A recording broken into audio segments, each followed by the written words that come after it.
హైదరాబాద్ లో కుండపోతగా కురిసిన వర్షాలకు మెయిన్ రోడ్లు, నేషనల్ హైవేలు నదులను తలపించాయి. భారీ వర్షం మొదలైన 15 నిమిషాలకు సిటీ శివారు ప్రాంతాల్లో ఎన్నడూ లేని విధంగా వరద ముంచెత్తింది. ఎల్బీనగర్, వనస్థలిపురం, హైత్ నగర్, అబ్దుల్లాపూర్ మెట్తో పాటు చుట్టుపక్కల ప్రాంతాలు జలదిగ్బంధమయ్యాయి.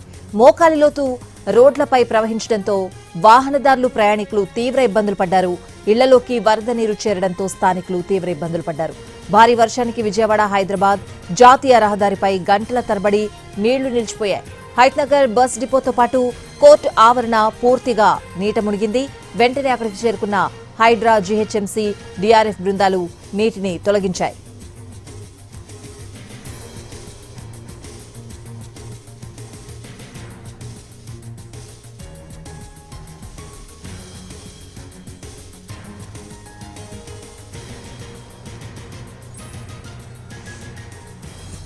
యాదాద్రి జిల్లా ఆలేరులో కురిసిన వర్షాలకు బైరాన్కుంట నిండి అలుగుపోసింది. దీంతో 30 ఇళ్లను వరద ముంచెత్తింది. 11, 12 వార్డుల్లో మోకాలి లోతు నీళ్లు ఇళ్లలోకి ప్రవేశించడంతో వస్తువులన్నీ తడిచిపోయాయి. రాత్రంతా కంటి మీద కునుకు లేకుండా గడిపారు స్థానికులు. ఎమ్మెల్యే బీర్ల ఐలయ్య వరద ప్రభావిత ప్రాంతాల్లో పర్యటించి సహాయక చర్యలను పర్యవేక్షించారు.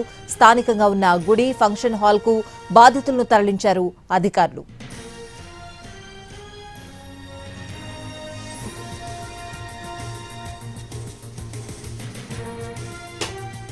భారీ వర్షాలకు హన్మకొండ జిల్లా ఎల్కతుర్తిలో వాగులు, వంకలు పొంగి పొర్లుతున్నాయి. వాగులో చిక్కుకున్న ఓ వ్యక్తిని పోలీసులు రక్షించారు.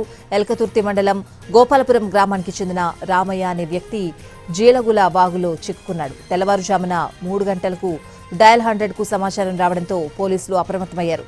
సంఘటనా స్థలానికి చేరుకుని తాళ్ల సహాయంతో వాగులో చిక్కుకున్న వ్యక్తిని క్షేమంగా బయటకు తీసుకొచ్చారు పోలీసులు.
భారీ వర్షాలు యాదాద్రి జిల్లాలోని ఆలేరును అతలాకుతలం చేశాయి. కుండపోతగా కురిసిన వానకు బైరాన్ ఉప్పొంగి అలుగుపోయడంతో వరద నీరు ఇళ్లలోకి చేరింది.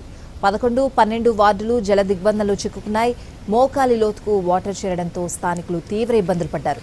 రంగంలోకి దిగిన సహాయక బృందాలు ముంపు బాధితులను సురక్షిత ప్రాంతాలకు తరలించాయి.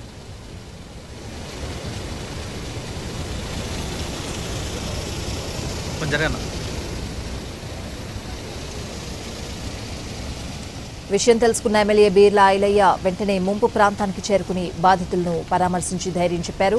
అధికారులను అప్రమత్తం చేశారు. ప్రజలకు ఎలాంటి నష్టం కలగకుండా చూడాలని ఆదేశించారు. ఆయన జిల్లా కలెక్టర్ హనుమంతరావుకు ఫోన్ చేసి వీరికి 3 రోజులకు కావాల్సిన ఆహార పదార్థాలు అందజేయాలని సూచించారు.